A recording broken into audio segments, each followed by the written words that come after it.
What's up everyone? Today we're keeping it simple and practical.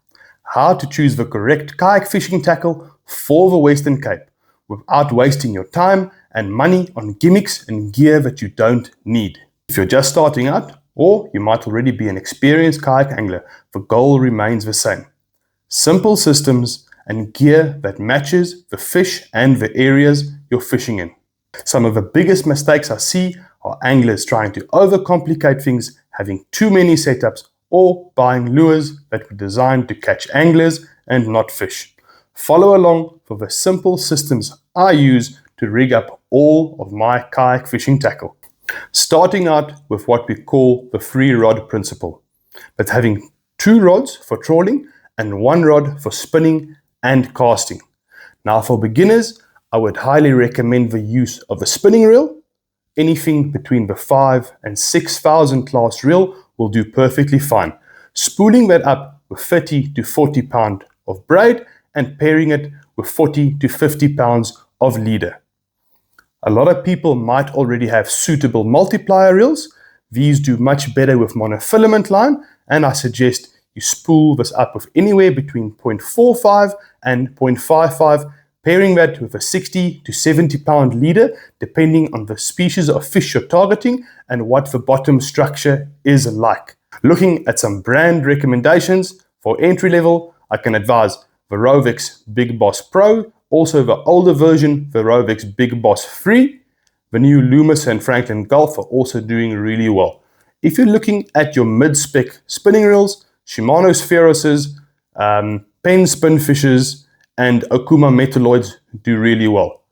I personally fish with Penn Slammers. This is the DX model, but the standard black and gold model is just as bulletproof.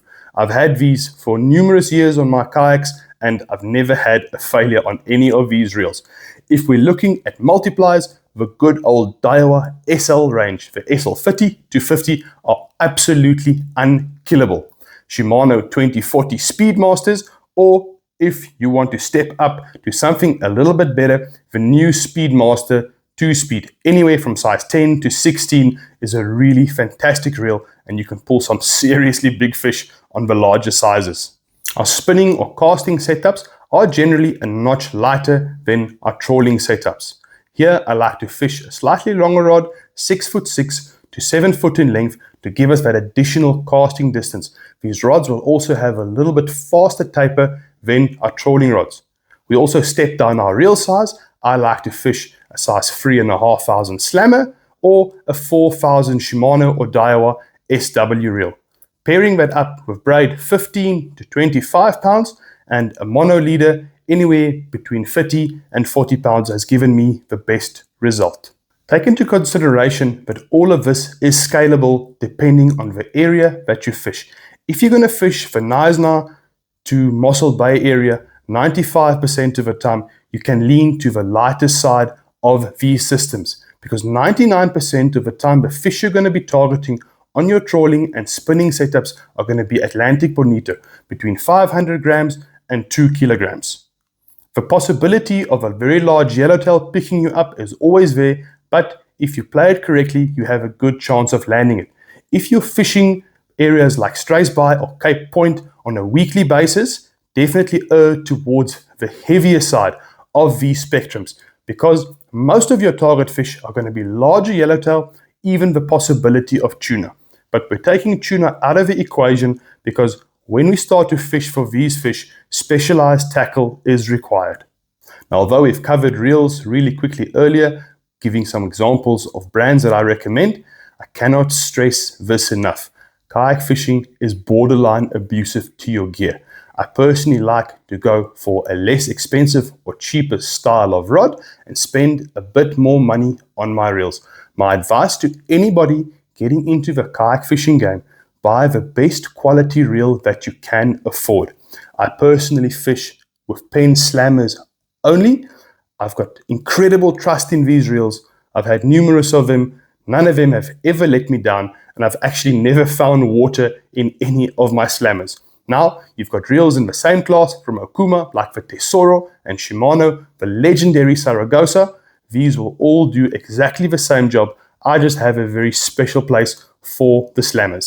Spinning reels are inherently harder to service than multipliers, so if you want to service your reels yourself, I suggest that you look at getting some quality multipliers from Daiwa, Penn, or Okuma. They're all basically the same, they service well, but once again, look for a higher class reel. Buy the best reel that you can afford.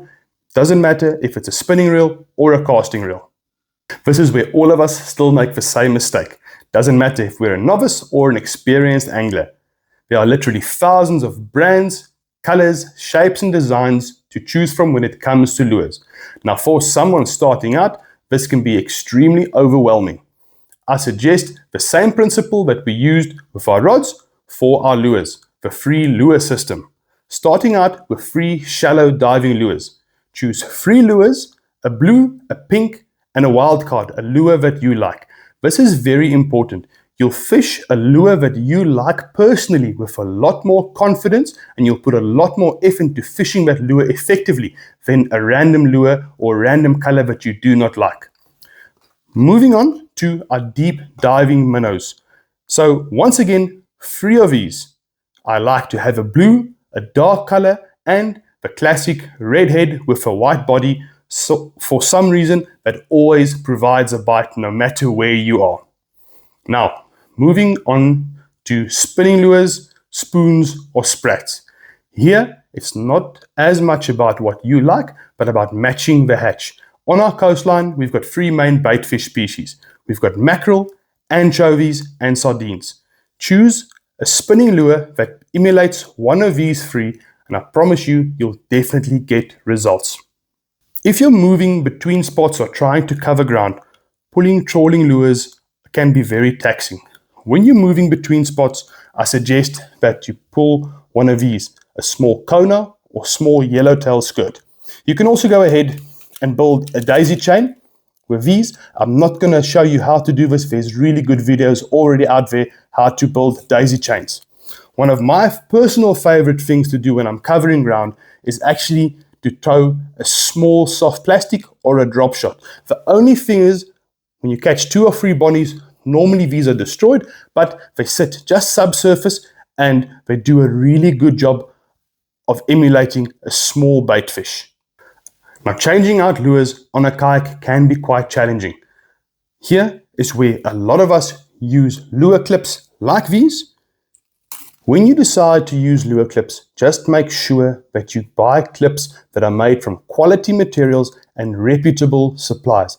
There's nothing worse than opening a lure clip on a really good fish because you cheaped out and bought something that's not rated or not good quality.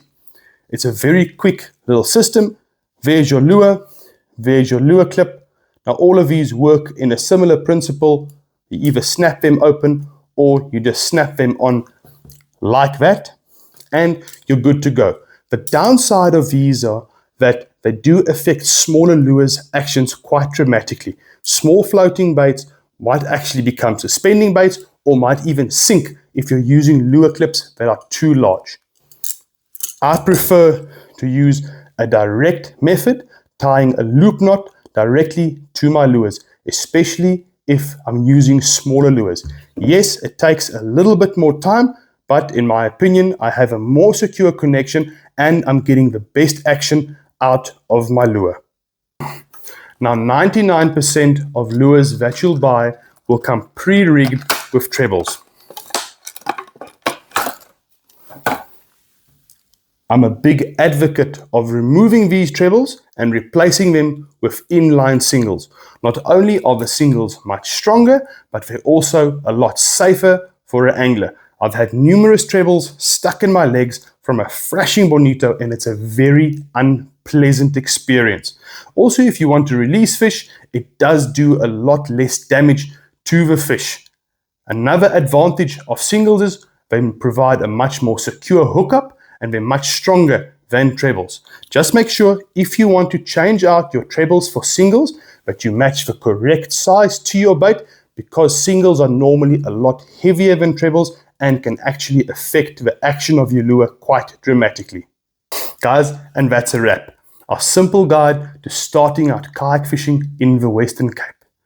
If you enjoyed the video, please consider leaving a comment, liking and subscribing. Till next time, cheers.